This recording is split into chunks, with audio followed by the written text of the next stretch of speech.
Welcome back to the Whiskey Cove, everybody. And on today's review, we'll be reviewing two of Jack Daniels' newest release. We have Jack Daniels Bonded and we have Jack Daniels Triple Mash. Run the video already.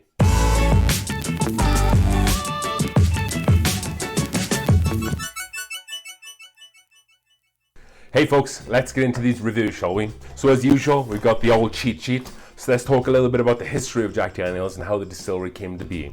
So located in Lincoln County, Tennessee, and owned by Brown-Forman, Jack Daniels produces over 38 million gallons of liquor a year. Founded in 1875 by Jasper Jack Daniels, with Jack Daniels being a nickname, Jack Daniel had emigrated from Wales, Great Britain, with his wife and settled in the United States. So what's really cool about this review is I had no idea that Jack Daniels used to be a Welshman, and as a proud Welshman myself, I thought that was pretty damn awesome. Also worthy of note is that the head distiller at the time of opening was Nathan Nearest Green. And if you're familiar with that new Tennessee whiskey, the 1884 whiskey, then you'll know a lot about Nathan Nearest Green. But we're not going to go into that today, that's going to be for another episode. Jack Daniels died in 1911 from blood poisoning, not by drinking too much alcohol, funny enough, but by kicking a safe at the distillery home. And you can actually take the distillery tour and see the actual safe that he kicked and got blood poisoning, which eventually led to his death. So from the two bottles we're reviewing today, Jack Daniels stated that these are permanent additions to the lineup. The company's touting these bottles as the first super premium lineup in the extension for 25 years. And Chris Fletcher, who's the current master distiller at Jack Daniels, stated in a recent interview, "Everything we do is calculated. This is not an accident. Nothing we release is a barrel that is lost or forgotten. We are focused, and this is all part of a plan we've been working on since 2014. So with all that being said, let's get into these whiskey reviews. So first up, we're going to take a look at the Jack Daniels Bonded. As usual, we'll take a look at the bottle. This is a bottle that is almost something like you'd see from Westworld, the TV series. I think it has this like very old school look with like the stamp writing on the glass, and also has one of the best corks that you'll ever hear.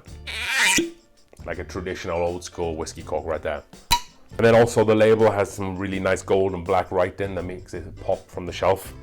And it's worthy of note, there's a black strip on the front that states aged in select barrels for added depth and character. And what's also really cool, they kind of state what Bonded is on the side, and I'll read that for you folks.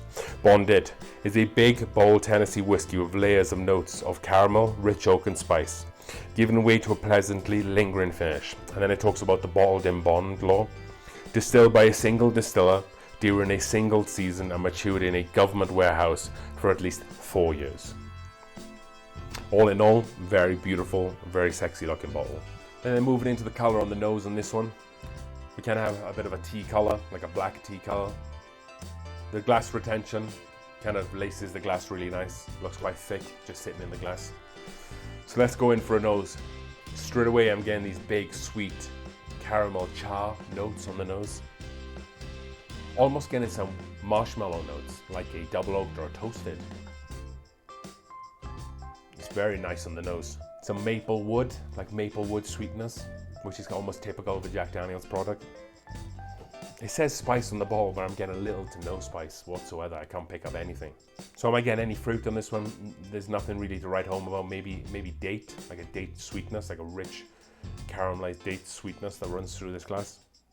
Other than that, it's a very inviting nose, and let's move on to the palate.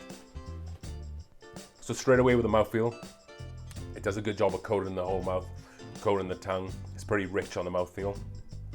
And you get that maple sweetness, not hard at all, seems to be very well balanced.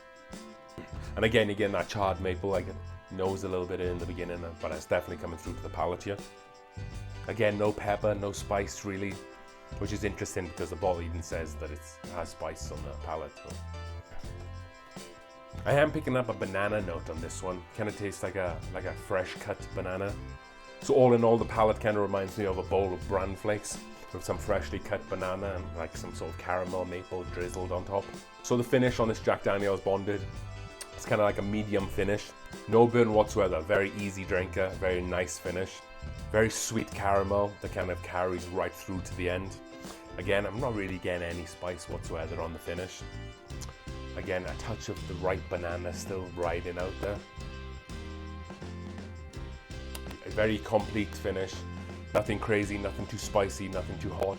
A very nice, sweet, medium finish. Let's move on to the triple mash now.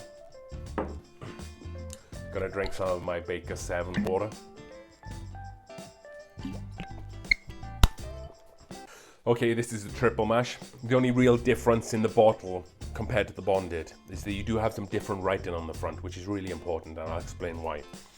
So on the front it says it's a blend of straight whiskies, and those straight whiskies are as followed. A blend of bonded American malt, rye and Tennessee whiskies. So it sounds like you have a lot going on with this one. So let's dive into the nose. Again, these both bottles are both 50% ABV, 100% proof because they're bottled in bond. Color, kind of like a tea color, black tea color, but it's a little bit lighter than the bonded. Almost has a bit of a golden hue to it. I get that sweet caramel again, maybe like a more of a caramel corn note. Maybe that's the single malt coming through, because I feel like typical American single malt have a really prevalent grain or corn note. So I'm definitely getting more of a caramel corn note on the nose. Again, no heat coming off the nose, very pleasant, very sweet. Maybe a little bit of that maple char as well, but there's no spice here as well.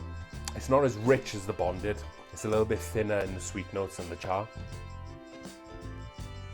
I am still getting a little bit of the peanut on this one. I don't think I picked up the peanut on the nose on the bonded. I think that was more on the palate, but I'm getting it on the nose. It could have been that I'm primed already, but I'm definitely getting on the nose on the triple mash. So let's move on to the palate on this one. Have a little taste. Again, like some of the flavors on the bonded, this is a little bit thinner.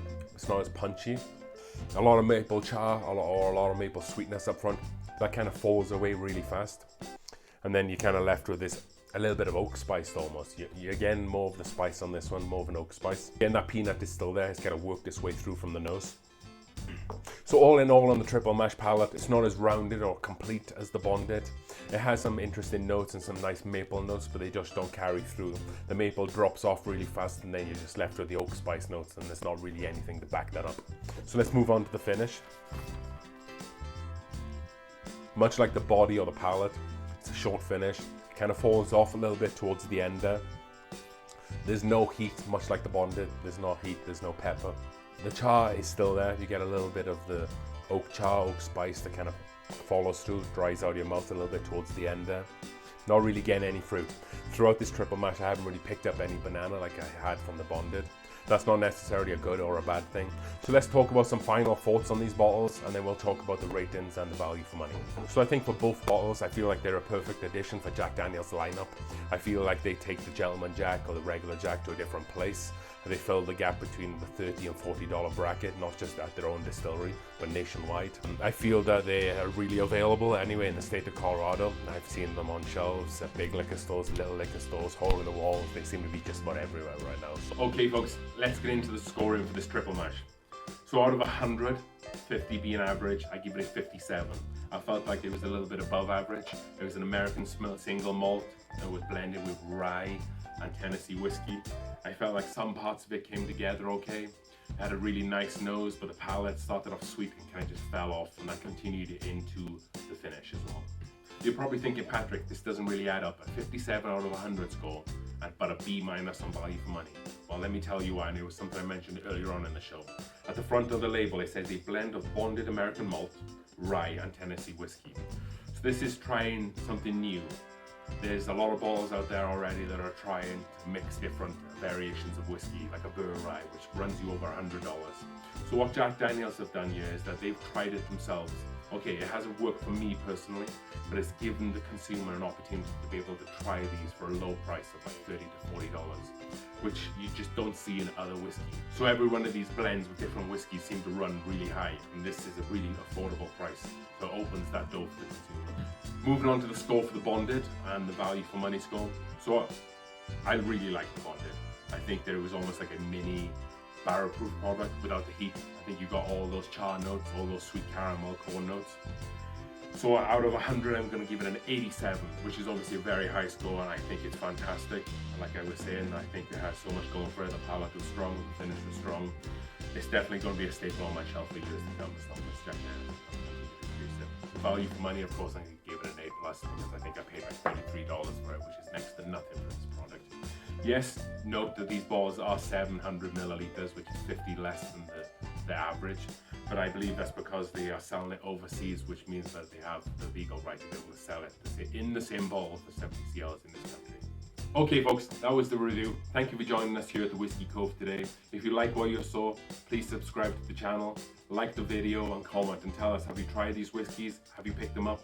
How much did you pay? Please let us know.